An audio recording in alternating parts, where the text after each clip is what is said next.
Hello, I'm Dr. Dave Gentile, and thank you for tuning in to North Hempstead's TV Senior Meals Program. We are broadcasting here from the North Hempstead Yes We Can Community Center in Newcastle. It's the third regional Aging in Place conference hosted by the Town of North Hempstead's Project Independence and Town Supervisor Judi Bosworth.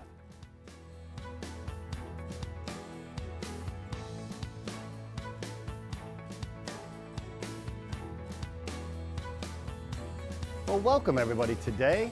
We're going to do one of the simpler dishes we've done today, and it's going to be a Greek yogurt parfait with a mixed berry composite on top. So the reason I really chose these things today, we did an Asian tuna salad before, we did a Mexican chicken, avocado, tomato, cilantro salad. All of these things purposely were chosen to be quick, healthy, inexpensive, delicious, and of course, nutritious. So let's talk about the main ingredients here today. So yogurt, I'm using plain Greek yogurt. I chose a 2%. So yogurt typically comes in full fat, which is 4%, half fat, which is 2%. Sometimes they have a 1%, and sometimes they have a fat-free, which is 0%. Greek yogurt is wonderful because it doesn't have colors in it, artificial flavorings, or sweeteners. We are going to sweeten this parfait up. Greek yogurt, as with all yogurts, has probiotics. Probiotics are wonderful, absolutely wonderful. They help us digest food. They're actually even good for serotonin, which is used for our bodies to alleviate depression. You help your digestion. There's so many health-giving properties to having yogurt. Like if a patient is on antibiotics, I always put them on a probiotic. So there is probiotics in yogurt, and it's a very healthy thing. Also with the 2%, you're getting a fairly low fat, pure, nice, healthy, delicious protein source. So at every meal, you should have some sort of a clean protein. So that's what we have. We're using berries today, and these are mixed frozen blueberries with raspberries, and we also have some strawberries in there. So raspberries, strawberries, blueberries are all in the family of anthocyanidin type of things. What does that mean? All of those beautiful colors, look at as all these juices are running out. Those are so healthy for us. They're antioxidant in nature, so it's good to get berries into your diet. The other thing very fascinating about berries is we can use them frozen, flash frozen, which is fine. Or if we were using these fresh, we'll talk about how I would do this slightly different. But berries unto themselves are low glycemic. And what does that mean? So the glycemic index of a food is how fast does that food turn into glucose in our bloodstream from its original source. So white sugar is 100 on the scale of a glycemic index. Because you took white sugar in your mouth, it's sugar, it's glucose, it's going in your bloodstream. Berries, very low. They're in the 20-30 range versus 100. To use another example, a banana might be 80 or 90. Whereas again, go back to the blueberries, very low. Apples are low. So that's actually a great thing. And if you go to my website, you can look that up. That's oasismedicine.com. And what you'll see is different ways to evaluate food. And the glycemic index is something that's excellent to do. There's a low, medium, and moderate grade of that. I always tell patients, try to live in the low glycemic region. Cheat to moderate, stay away from high. So let's get proceeding on here. So the nice thing with this type of thing, it could be a breakfast, which is quite healthy. It could be a lunch, it could be a snack, or it could be a dessert. So you pick and choose. Same ingredients, same way, you can enjoy it different ways. You can add pick and choose to this. So I'm going to give you a very basic, simple way that I made it, and then as I go through, I'll talk about options and what you could do slightly different. So what I've done here is we've drained this throughout the day, and this, if you notice here, there's some fluid on the bottom, which is called whey. So everybody's heard, curds and whey. So in yogurt, we have solids and whey. I'm getting rid of the whey to make this thicker. And you can make this so thick, it can almost be like a cream cheese. You can make this so thick that you could actually make a quote-unquote cheesecake out of it. So you have a lot of options there. I use yogurt in many different things. Has anybody had tzatziki sauce? That's on the side of like Greek. I absolutely love it. Love it. You can make that from scratch. Super easy, super fun. So we're going to get our dessert going here. I'm calling it dessert because we already had 2 courses. All right, you can call it what you want. So I'm just going to take some of this Greek yogurt, which is thickened. So look at that. See, that's pretty thick. And again, if we let that go a little longer, it would get thicker and thicker and thicker. Now the other thing, when you let the whey out, you're getting rid of the fluid, so whatever you put back into it becomes much more concentrated. Same thing we were talking about before. When you wash your vegetables, really dry them good, because if you saute with water in your vegetables, they become soggy and limp. In this case, by getting rid of the whey, when I put the vanilla in, it's going to have a really great predominance of the vanilla. It's not going to get washed out with the whey. Always use real vanilla. I don't believe in the imitation. The price difference isn't worth it, and the flavor difference is worth it to get the real. So I'm just going to put a little bit of vanilla. Don't forget, that is always a very strong thing. And we're going to use stevia. So stevia is a low glycemic sweetener. Stevia is healthier than other options. Like, I do not believe in artificial things that are really not good for you. There's some cancer properties to the artificial sweeteners, and they've even seen how in studies eating too much artificial sweeteners creates a craving for real sweets. So you're not really doing yourself a justice by always putting the sweet and lows and the equals and all that stuff into your thing. Even when I use stevia, this is super sweet. You cannot go 1 for 1.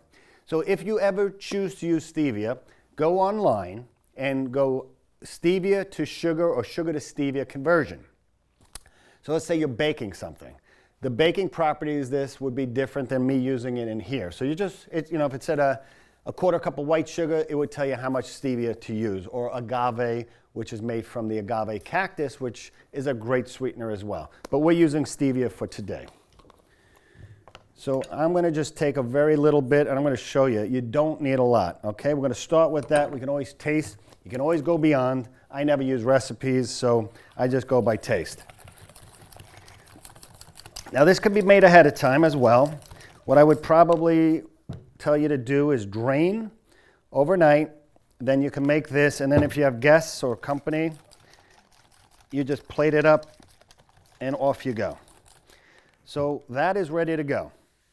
Now we have here some blueberries, raspberries, and strawberries that were again frozen. All the nutrients are there. Now if these were from the farm, they were fresh, what I would probably do is I would put them in a pan with just a little bit of water. I would use a half a lemon or an orange. An orange would even be better if you have that option. Cut it in half, juice it, cook the berries slightly down. Now here's where you can get creative. You could put a little cinnamon in there. That's a great option. You can use a little bit of a sweetener if you think you need it, or stay away from that. And then you just create and make all different options like that. Like for one thing, when I make my Thanksgiving turkey dinner, I like to do a fresh cranberry compote. So I use cranberries, same concept, low glycemic, high antioxidant. I use the cranberries, I put a little orange, I put vanilla, nutmeg, cinnamon, boil that down, thicken it up, and then I serve it with like a nice walnut topping. So the same thing holds true here. What's to say you can't put some slivered almonds, sliced almonds, walnuts, pecans, or what have you on top? So that's another option for you. So we chose not to break any fine crystalware in this studio. So I do not have my fluted champagne glass, which I would probably use, or a wine glass works out really well too. But again, we're here, we're on the move, everybody's gonna get to try some of this later on. We're not gonna put champagne flutes all over the studio today. So it's as simple as this. Get your yogurt mix in. Now you could do layers, and again, I'm not gonna do that here. You could do yogurt, some fruit, yogurt, fruit, and then garnish at the top. You could again use some almonds, walnuts, pecans, or whatever you'd like. For the sake of being here on TV, we're keeping it a little easier and simple. Make sure you get those fluids in there, which is all of the different beautiful antioxidants. And what really works well with this is a piece of mint or something like that, just to garnish the center. Always use the ingredients you have that are fresh, that are local, that are healthy. Mint's wonderful for you too. And what we could even do here is, I'm all about color, right? So since we have a few extra minutes here, let's say I had an orange. You can cut an orange wheel. So I'm going to use a lime just because I do not have an orange with me today. So we can do that, or we can do a lemon, or we could do both. So I'm just going to show you a simple thing, a great way to garnish. You pick anything, lemon, lime, make a wheel.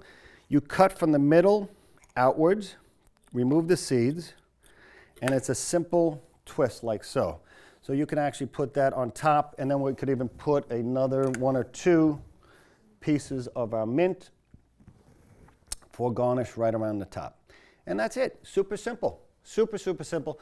Healthy, nutritious. It's breakfast, lunch, dinner, whatever you want it to be. Dessert. You can pre-make it, have a lot of fun with it. You could, this time of year, go apple picking, make like a little apple boil down with cinnamon, maybe a little bit of unsweetened butter, which is actually fine. A little bit of butter in your diet. People, that's a misnomer. Season it up, and you can put that on top. Do I have any questions? Go ahead.